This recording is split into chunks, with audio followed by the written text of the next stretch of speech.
Queridos irmãos, queridas irmãs, que nos abençoe nosso Senhor Jesus Cristo, né? Tá eu aqui de novo. Você pensou que ia ficar livre de mim? Tá eu aqui de novo. Dando sequência agora no 5º vídeo, né? Esse agora é o 6º, sequência do 5º. Vai ser sempre assim, eu vou estar sempre com esse mesmo, né? Com essa mesma psicologia. Então eu gosto de agir assim, é a sequência do 5º, porque eu entendo que se você não começar lá no número 1, você não vai conseguir entender a mensagem por um todo, né? Mas só que hoje nós vamos dar início na mensagem de Kardec, que é Código Penal da Vida Futura. Capítulo 7º, livro Céu e Inferno. Como eu já disse, né? Não sei se é no vídeo 4, no vídeo 5, que esse Código Penal da Vida Futura, ele é uma parábola. Lá eu não disse parábola, eu disse outra coisa. Mas é uma pegadinha para nós raciocinarmos, né? Até porque nós sabemos que existe Código Penal das vidas passadas, por isso que nós hoje nos encontramos na situação que nos encontramos. Existe Código Penal da vida atual e como existe o Código Penal da vida futura. Então, Kardec, ele apenas deixou assim para que alguns espertalhões, com todo respeito, ao estudar esse capítulo, raciocinasse, né? Então, depende de nós o raciocínio.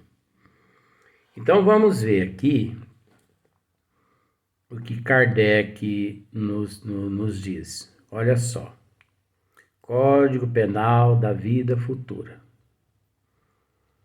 O Espiritismo não vem, pois, com sua autoridade privada, formular um código de fantasia.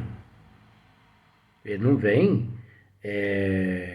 formular um código de fantasia. Não é brincadeira o que o Espiritismo aqui formula. Isso é lei universal. Dentro de todos os universos, dentro de todas as dimensões, isso é lei de Deus, né? A sua lei, no que respeita ao futuro da alma, deduzida das observações do fato, pode resumir-se nos seguintes pontos. Então, nós sabemos que, deduzidas das observações do fato, pode resumir-se nos seguintes pontos. Agora, são tantos parágrafos neste capítulo que eu acredito que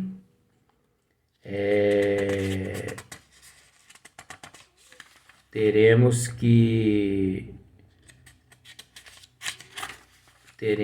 fazer vários vídeos. Mas isso não, para mim não é problema. O importante é a mensagem. Então, o primeiro parágrafo, né? O primeiro ponto, né? nesta observação é esse. Olha só para você ver. A alma ou espírito. Por que alma ou espírito? Porque quando o espírito reencarna uma vez no corpo físico, ele é tido como alma. Uma vez na erraticidade, no plano espiritual, ele é tido como espírito, né? Então, a alma ou espírito sofre na vida espiritual as consequências de todas as imperfeições que não conseguiu corrigir na vida corporal. O seu estado, feliz ou desgraçado, né, é inerente ao seu grau de pureza ou impureza. Então, olha só, isso é lei divina. Isso aqui não é invenção de Allan Kardec. Isso aqui, se você dissesse, eu vou fazer um tour e entrar numa nave, vamos assim imaginar, porque não existe isso aqui na Terra ainda não. E eu vou tentar descobrir o fim do universo, que não existe, mas uma historinha, só pra gente, né, espairecer a mente. E você sai da Terra e estilinga, picamula. Mais de 300 mil quilômetros por segundo. Vai que uma hora, vamos na historinha, né? Vai que uma hora você chega no fim do universo. Nem é no fim dos universos. Essa lei lá, ela é a mesma que encontra-se aqui no livro Céu e o Inferno. Porque é uma lei irrevogável, né? É a lei de Deus, ela é eterna. Ela é eterna tanto quanto Deus. Aí você me diz assim, mas ela é eterna tanto quanto nós? Não. Olha que complicação. Aí você fala assim, mas por que ela não é eterna tanto quanto nós? Porque nós não somos eternos. Você sabia disso? Nós não somos eternos. Por que nós não somos eternos? Porque nós tivemos começo. Um dia nós fomos criados por Deus. Não sabemos quando e nem como. Porque, no entanto, Deus não foi criado por ninguém. Olha que maravilha. Então, a alma ou espírito sofre na vida espiritual.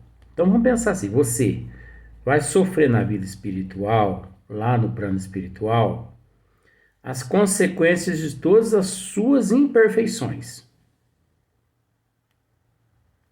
que não conseguiu corrigir na vida corporal.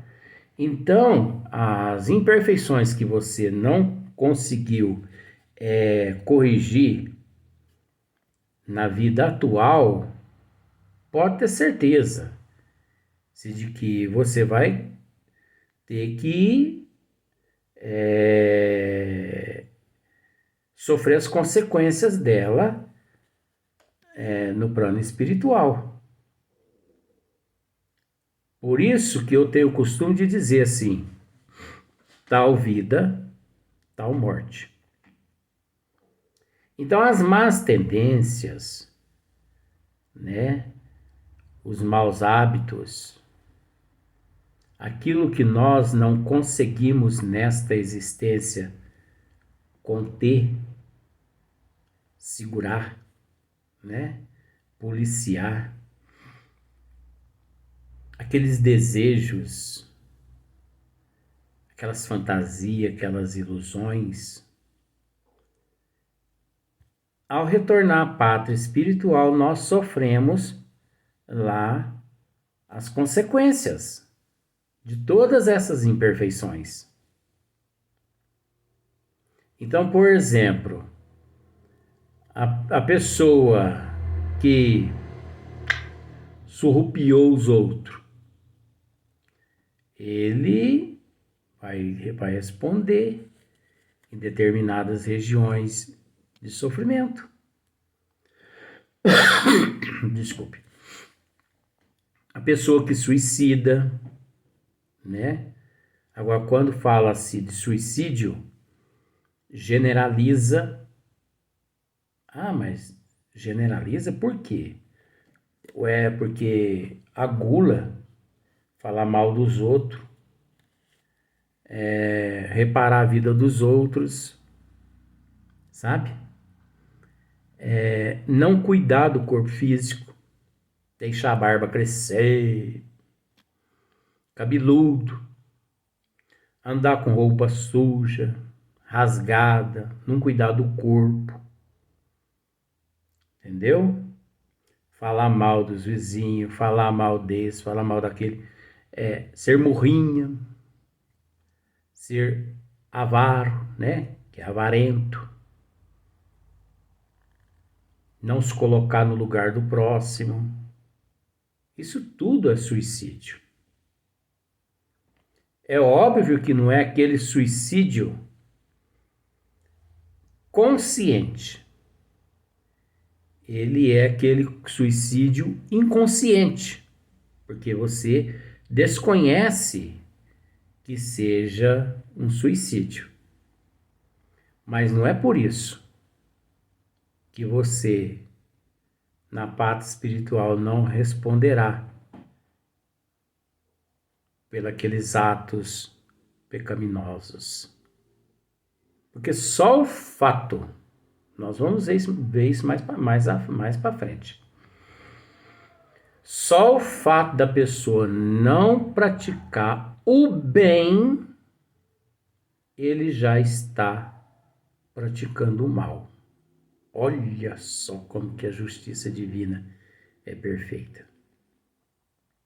E o mais interessante é que, observando aqui, que não conseguiu corrigir na vida corporal o seu estado feliz ou desgraçado, é inerente ao seu grau de pureza ou impureza. Muitas pessoas acham que Deus julga, que Deus pune, que Deus condena, que Deus amaldiçoa. Muitos acham que Deus enfim, não. Deus, ele sempre foi imparcial, incondicional. Nunca interferiu no nosso processo evolutivo. Porque o dia que ele interferir, ele deixa de ser Deus. Isso é psicologia. E nós temos que analisar. Ele não interfere naquilo que nós plantamos. Então, voltando. A alma ou espírito sofre na vida espiritual as consequências de todas as imperfeições que não conseguiu corrigir na vida corporal. Não é fácil entender, mas tem pessoas que não assimilam. Então, todo mundo responde. Agora, aqueles que não conseguiram, né, se melhorar, é óbvio que semelhante atrai semelhante, e esses vão parar em regiões assim semelhante às condições evolutivas dele. Então é natural que ele fez jus por merecer regiões umbralinas, que a gente usa esse termo assim, regiões de sofrimento, né? Mas não é região de sofrimento. É uma região onde impera a lei, né? De causa e efeito, de ação e reação também. Porque toda causa gera um efeito. Então, se a pessoa lá nessas regiões de sofrimento está sofrendo, ele está sofrendo por quê? Porque nesta existência atual, ele não se esforçou, não batalhou, não lutou, porque se ele pelo menos tivesse batalhado, lutado contra essas intempéries, pode ter certeza de que a misericórdia divina não ia deixar ele ir parar nesses lugares, nessas regiões. Porque ele se esforçou, ele batalhou, ele lutou. Agora, se ele não luta, ele vai para lá. Quando não levado para mundos inferiores. Agora, aqueles que luta, batalha e consegue, né, ir até o fim da batalha, carregando ali, como se diz simbolicamente, a sua cruz, né, andando com dignidade, com honestidade, não furtando de ninguém. Por isso que nós tratamos muito nos vídeos anteriores com relação aos magistrados, né?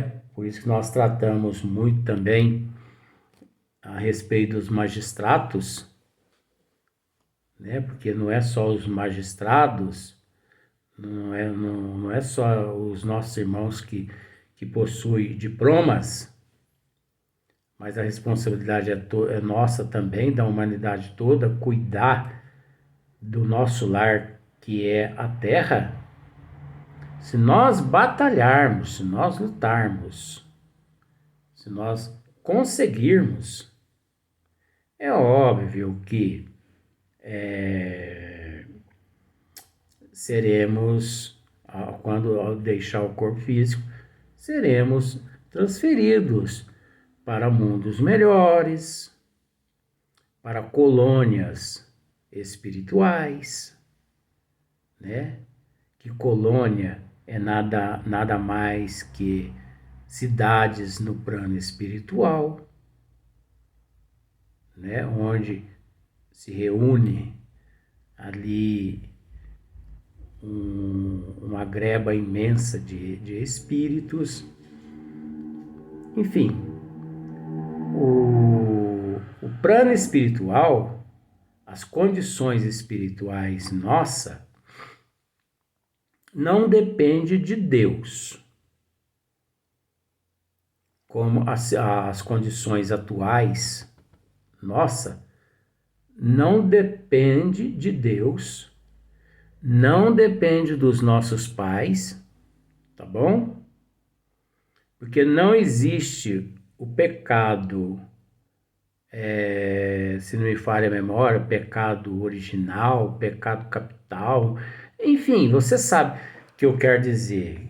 Muitos dizem que nós somos herdeiros dos erros que os nossos pais fizeram, por isso nós temos que ser batizados.